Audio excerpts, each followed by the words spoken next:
Hi friend, good evening. This is Ravi and you watching my A to Z study. दोस्तों, आज English grammar का day 3 रहेगा, जहां पे हम लोग डिस्कस करेंगे प्रेजेंट परफेक्ट टेंस। दोस्तों, टाइम एंड टेंस से जे टेट का प्रीवियस ईयर्स क्वेश्चंस में भर भर के क्वेश्चंस आया हुआ है, और आने वाला जे टेट में और जो सेकेंड एग्जाम होगा वहां पे भी आपका टाइम एंड टेंस से काफी क्वेश्चंस रहेगा। अगर हम लोग 2016 का क्वेश्चंस को उठा लेंगे तो वहां पे 23 नंबर क्वेश्चंस में टाइम एंड टेंस से क्वेश्चंस पूछा गया था, और वो क्वेश्चंस आपका फ्यूचर परफेक्ट टेंस से था। मैं इसीलिए टाइम एंड टेंस को ज्यादा फोकस किया हूं, क्योंकि अगर टाइम एंड टेंस का कॉन्सेप्ट अगर आपका क्लियर हो जाएगा तो ग्रामर पोर्शंस का बाकी एरिया को भी आप अच्छे तरीके से आप कवर कर सकते हो। क्योंकि टाइम एंड टेंस को बिग बॉस बोला जाता है इंग्लिश ग्रामर में। अगर आप टाइम एंड टेंस नहीं जानते हो तो इंग्लिश ग्रामर का आप बाकी पोर्शंस को आपके लिए बहुत चैलेंज रहेगा। ठीक है, तो डिस्कस करेंगे, कंप्लीट चीज जानेंगे हम लोग इसी क्लास में। प्रेजेंट परफेक्ट टेंस का बिल्कुल स्किप मत कीजिए। और अगर आप अभी तक मेरा जे टेट का नोट्स नहीं लिए हैं तो मैं 20% डिस्काउंट्स अभी भी मेरा चल रहा है। इस नंबर पे आप व्हाट्सएप करके मेरे से कम्युनिकेट कीजिए। ठीक है, प्रेजेंट परफेक्ट टेंस। दोस्तों, जो काम देखिए, कोई भी टेंस को आइडेंटिफाई करने के लिए कि ये कौन सा टेंस था, पहले मैं आपको बता देता हूं कि क्वेश्चंस किस टाइप का आता है टाइम एंड टेंस से। एक सेंटेंस आपको दे देगा जहां पे आपको उसका वर्ब को इंडिकेट करेगा कि ये कौन सा टेंस में आता है। जैसे 2016 में जो था वो आपका फ्यूचर परफेक्ट टेंस से था, जहां पे ऑक्सिलरी वर्ब में आपका था उसका सेल, और मेन वर्ब में था उसका V3। तो उसको देख के हम लोग ये आइडेंटिफाई करते हैं कि ये जो पर्टिकुलर सेंटेंस है ये आपका फ्यूचर परफेक्ट टेंस से था। उस क्वेश्चंस को मैं इसका मेरा प्रीवियस यानी कि जो डे 2 था मेरा इंग्लिश ग्रामर का, वहां पे मैं उस क्वेश्चंस को मेंशन किया हूं। ठीक है, तो कोई भी सेंटेंस को हमको कैसे पता चलेगा कि ये कौन सा टेंस में आता है, उसके लिए आपको टेंस का कॉन्सेप्ट क्लियर रहना जरूरी है। ठीक है, प्रेजेंट इंडिफिनाइट में हम लोग क्या देखे थे कि जो काम हम अपना डेली बेसिस में करते हैं उसको हम लोग प्रेजेंट इंडिफिनाइट टेंस बोलेंगे। उसका फॉर्मूला क्या था? सब्जेक्ट प्लस वर्ब में एस नहीं तो ES plus object. Present continuous में क्या था? जो काम अभी कंटिन्यू चल रहा है, मैं लिख रहा हूं, मैं पढ़ रहा हूं, मैं गा रहा हूं, मैं खा रहा हूं, ये सारे चीज जो है आपका जो काम अभी कंटिन्यू चल रहा है उसको हम लोग बोलते हैं प्रेजेंट कंटिन्यूअस टेंस। फॉर्मूला क्या था? Subject plus is am are plus verb के साथ में आईएनजी प्लस ऑब्जेक्ट। मैं थोड़ा सा आपको रिकॉल कर देता हूं प्रीवियस टेंस को, क्योंकि टेंस का रूल ही यही है कि जो प्रेजेंट टेंस आप सीखोगे, जो प्रेजेंट में जो टेंस सीखोगे उसको आपको रिलेट करना है उसका प्रीवियस टेंस से। ठीक है, तो प्रेजेंट परफेक्ट टेंस हम लोग किसको बोलते हैं? जो काम अभी रिसेंटली जस्ट खत्म हुआ है उसको हम लोग प्रेजेंट परफेक्ट टेंस बोलते हैं। जो काम अभी जस्ट खत्म हुआ है, हिंदी सेंटेंस को देख के आपको लग रहा है कि ये काम अभी जस्ट खत्म हुआ है। काम दो टाइप का खत्म होता है। एक तो होता है मैं स्कूल गया था, मतलब बहुत पहले गया था, कब गया था उसका कोई आता पता नहीं है। और एक है स्कूल कि मैं स्कूल जा चुका हूं, मतलब मैं स्कूल चला गया हूं, ये काम भी खत्म हो चुका है, और मैं स्कूल गया था वो काम भी खत्म हो चुका है। लेकिन मैं स्कूल गया था ये काम जो है बहुत पहले खत्म हो चुका है, जो कि हम लोग पास्ट टेंस में पढ़ेंगे। लेकिन प्रेजेंट परफेक्ट टेंस क्या है? जो काम अभी जस्ट खत्म हुआ है उसको हम लोग प्रेजेंट परफेक्ट टेंस बोलते हैं। इसका हिंदी का जो हिंदी में कैसे हम आइडेंटिफाई करें कि ये कौन सा टेंस में है?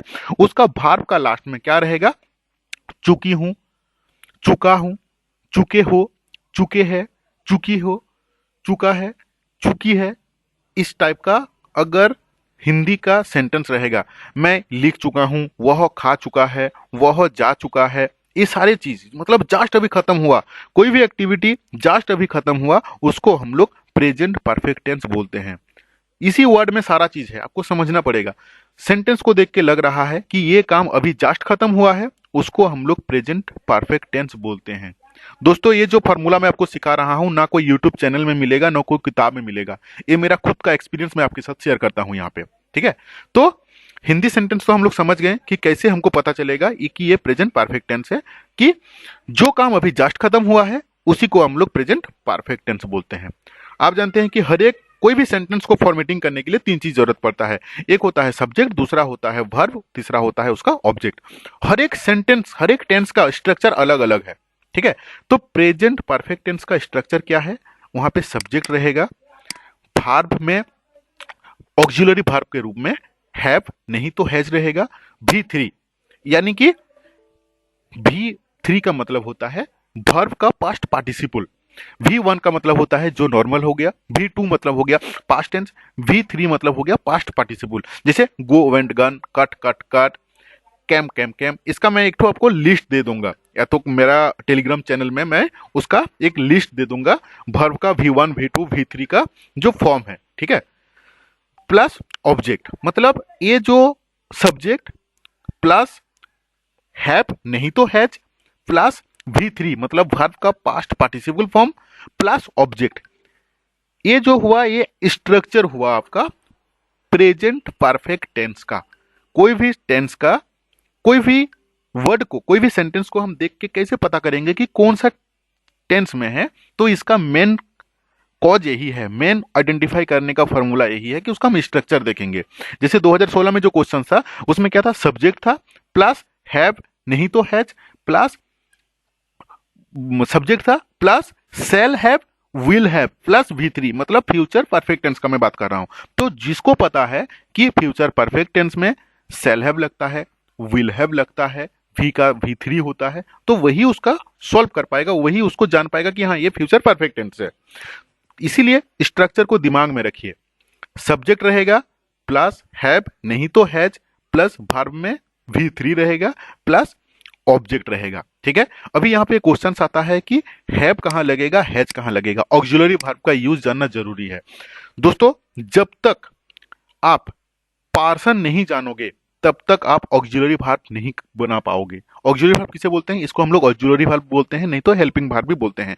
जैसे इसमें क्या क्या आ जाता है, is, am, are, was, were, have, has, shall, will, had, ये सारी चीज जो है ना इसको हम लोग ऑक्सिलरी वर्ब बोलते हैं। अभी ये ऑक्सिलरी वर्ब यानी कि हेल्पिंग वर्ब का यूज कहां पे होगा, इसको जानने के लिए आपको पार्सन जानना जरूरी है। और मैं अपना प्रेजेंट इंडेफिनाइट टेंस जिस क्लास में मैं सिखाया हूं वहां पे बहुत अच्छी तरीके से समझाया हूं। अगर आप नहीं देखे हैं तो डिस्क्रिप्शन बॉक्स में जाके चेक कर लीजिए उस वीडियो को। अगर जब तक आप नहीं देखोगे तब तक आपका कॉन्सेप्ट क्लियर नहीं रहेगा पार्सन का, कि फर्स्ट पर्सन क्या है, सेकंड पर्सन क्या है, थर्ड पर्सन क्या है, सिंगुलर नंबर क्या है, प्लूरल नंबर क्या है, ठीक है। फिर भी मैं थोड़ा सा आपको समझाने का कोशिश करता हूं यहाँ पर भी, ठीक है। हैव हैज का यूज देखिए, हैज का यूज एक ही जगह में होता है, दिमाग में एक ही चीज रखना है, हैज का यूज एक ही जगह में रखना है, only for third person singular number. बस एक ही मैं जो वर्ड बोला आपको इसी को याद रखिए आप। थर्ड पर्सन सिंगुलर नंबर जहां पे होगा ओनली हैज का यूज वहीं पे होगा। थर्ड पर्सन सिंगुलर नंबर छोड़ के third person plural number, second person singular plural number, first person singular number plural number, हर एक जगह में आपका हैव का यूज होगा। ये एक ब्रह्मास्त्र है याद रखने का कि हैज का use only for third person singular number के लिए लगेगा, और बाकी first person singular plural, second person singular plural और थर्ड पर्सन प्लूरल में हर एक जगह में आपका हैव का यूज होगा। इसको याद रखिए, इसको जानना जरूरी है, याद कुछ भी चीज नहीं रखना है, समझना जरूरी है। अगर आप थर्ड पर्सन क्या है नहीं जानते हो तो मेरा प्रीवियस वीडियो देखो। अभी हम आते हैं इसका कुछ एग्जाम्पल में। आज हम लोग नॉर्मल सेंटेंस पढ़ेंगे, इंट्रोगेटिव सेंटेंस पढ़ेंगे, नेगेटिव सेंटेंस पढ़ेंगे, ठीक है। तो एग्जाम्पल में अगर हम आते हैं, वह खाना खा चुका है। देखो, वह खाना खा चुका है मतलब खाना खाना जो है ना उसका वो कंप्लीट हो चुका है। लेकिन अगर यही मैं बोलता ना कि वह खाना खाया था, मतलब बहुत पहले खाया था, कब खाया था उसका कोई आता पता नहीं है, दोनों काम कंप्लीटेड है। वो जो सेंटेंस हम बोले वो आपका पास्ट फॉर्म में चला गया, और ये काम अभी जस्ट रिसेंट खत्म हुआ है, वह खाना खा चुका है। एक आदमी बोलता है ना कि हाँ वह खाना खा चुका है, मतलब जस्ट खत्म खाना खा चुका है। इस टाइप का जो सेंटेंस रहेगा उसको हम लोग प्रेजेंट परफेक्ट टेंस बोलते हैं। अभी इसका स्ट्रक्चर क्या है, सब्जेक्ट मतलब क्या हो गया, जो काम को करता है उसको हम लोग सब्जेक्ट बोलते हैं, और जो काम को करता है वो क्या कर रहा है, वो क्या कर रहा है, खा रहा है, तो खाना हो गया वर्ब। कोई भी सेंटेंस फॉर्मेटिंग होता है subject plus verb plus object में। अभी क्योंकि ये प्रेजेंट परफेक्ट टेंस है इसीलिए इसका स्ट्रक्चर रहेगा सब्जेक्ट प्लस हैव नहीं तो has plus V3 plus object. देखिए यहां पे हैज लगा, हैज क्यों लगा, क्योंकि ही जो है ना वो थर्ड पर्सन सिंगुलर नंबर है, इसीलिए यहाँ पे हैज लगा।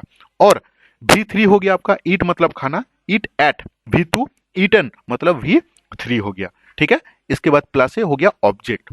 आपको समझना जरूरी है ट्रांसलेशन बनाना हिंदी से इंग्लिश। दोस्तों जब तक आप टेंस नहीं समझोगे ना तब तक आप इंस्टेंट सेंटेंस मेकिंग होता है।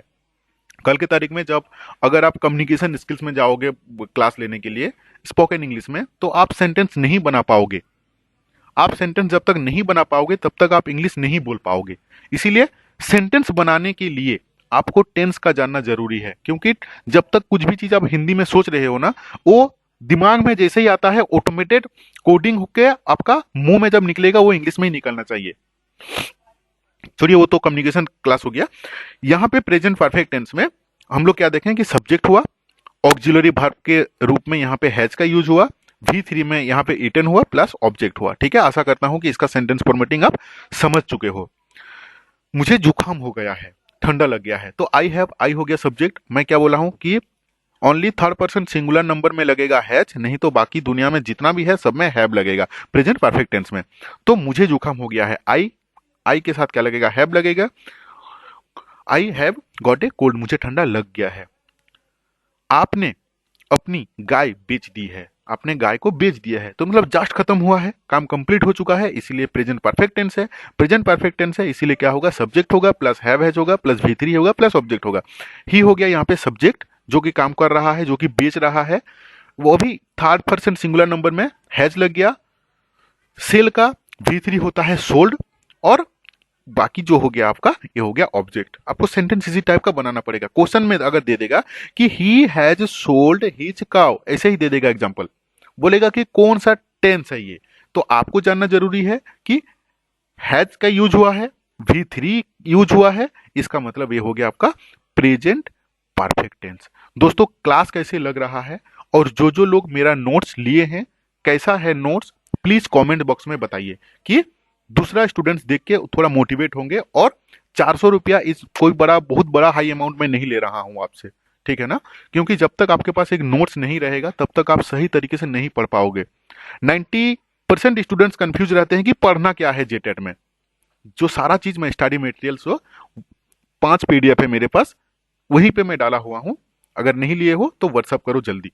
400 रुपया बहुत बड़ा इन्वेस्टमेंट नहीं है यार, अपना कैरियर के लिए इन्वेस्ट कर ही सकते हो 400 रुपया, ठीक है। अभी देखो, उसने अपनी गाय बेच दी है, he has sold his cow, ठीक है। मैंने उसको एक पत्र भेजा है, तो आई हो गया, आई के साथ हैव लगेगा। सेंड मतलब भेजना हो गया, सेंट, टी सेंट हो जाता है V3 में इसका। ए लेटर टू हिम, मैंने एक पत्र भेज चुका है, इसीलिए सेंटेंस भी इसी टाइप से बनाया जाता है। उसने एक मच्छर मार दिया है, उसने मार दिया है एक मच्छर, ऐसे सेंटेंस बनता है। हिंदी से इंग्लिश जो बनता है, उसने एक मच्छर मार दिया है, उसने मार दिया है, he has killed A mosquito, उसने एक मच्छर मार दिया है। राम स्कूल जा चुका है, राम जा चुका है स्कूल में, Ram has gone to school, Ram है थर्ड पर्सन सिंगुलर नंबर, इसीलिए हैज का यूज हुआ यहाँ पे और V3 लगा, ठीक है। अभी हम लोग आते हैं इसका नेगेटिव सेंटेंस में, मतलब नॉट में। मैं स्कूल नहीं गया हूं, मैं खाना नहीं खाया हूं, मैं जो भी नेगेटिव, उसको हम लोग कैसे बनाएंगे। उसमें क्या होता है, subject plus have has plus V3 plus object in normal sentence में। लेकिन नेगेटिव सेंटेंस में क्या होगा, सब्जेक्ट होगा प्लस हैव हैज का यूज होगा प्लस यहाँ पे नॉट का यूज होगा, ठीक है। और नॉट के बाद V3 प्लस ऑब्जेक्ट। एग्जाम्पल, हमने ऐसा जानवर नहीं देखा है, हम लोग ऐसा जानवर नहीं देखा है, we have not seen such an animal, ठीक है। सुमित ने कुर्सी नहीं बेचा है, सुमित नहीं बेचा है अपनी कुर्सी, सुमित ने कुर्सी नहीं बनाई है। तो हिंदी इसका ट्रांसलेट कैसे होगा, ट्रांसलेशन, सुमित ने नहीं बनाई है कुर्सी, Sumit has not made the chair. Ram आज स्कूल नहीं गया है, कैसे सेंटेंस बनेगा, राम नहीं गया है school, Ram has not gone to school today, ठीक है। मैंने उसको पत्र नहीं भेजा है, इसको क्या होगा इसका ट्रांसलेट, मैंने नहीं भेजा है उसको पत्र, I have not send a letter to him, मैंने उसको पत्र नहीं भेजा है। ये हो गया हिंदी। जब इसी को मैं इंग्लिश करूंगा ये क्या हो जाएगा, मैंने, पहले होगा मैंने, उसके बाद होगा नहीं भेजा है, उसके बाद होगा उसको पत्र। इसको ध्यान से समझना, ठीक है। उसने गाना उसने गाना नहीं गाया है, उसने गाना नहीं गाया है। He has not sang a song. वह घर नहीं जा चुका है, वह he has not gun home, वह घर नहीं गया है। उसने घोड़ा नहीं बेचा है, ये कैसे होगा? उसने नहीं बेचा है घोड़ा, उन्होंने, तो they have not sold the horse. ठीक है, अभी हम आते हैं इसका इंट्रोगेटिव सेंटेंस में। क्वेश्चन बताओ, क्या मैं जाऊंगा, क्या मैं लिखूंगा, क्या मैं पढ़ूंगा, ये जो सारा इंट्रोगेटिव सेंटेंस इसको हम लोग बोलते हैं। ठीक है, तो इसका एग्जाम्पल हम लोग ले लेते हैं। क्या उसने क्या उसने अपनी गाय बेच दी है, तो क्या होगा? Has he sold his cow. क्या तुमने अपने पाठ याद कर लिए हो? Have you learned your lesson. Ram, क्या राम स्कूल जा चुका है? Has Ram gone to school. क्या उसने घोड़ा नहीं बेचा है? Has he not sold the horse. ठीक है, क्या सुमित ने कुर्सी नहीं बेचा है? हैज सुमित नॉट नहीं बनाया है? Has Sumit not made the chair. क्या मैंने एक चोर नहीं पकड़ा है? Have I not caught a thief. क्या रेलगाड़ी स्टेशन पर आ चुका है? Has the train arrived at the station. क्या उसने कोई किताब लिखी है? Has he written many book. क्या उसने कोई किताब लिखी है? Has he written any many books. ठीक है दोस्तों, आशा करता हूं कि प्रेजेंट परफेक्ट टेंस का कॉन्सेप्ट आपका क्लियर हो चुका है। ठीक है, और टेंस को बहुत अच्छी तरीके से समझिए, क्योंकि आपका जेटेट और सेकंड एग्जाम में भर भर के क्वेश्चंस आएगा यहाँ से। ठीक है, thank you to watching this video.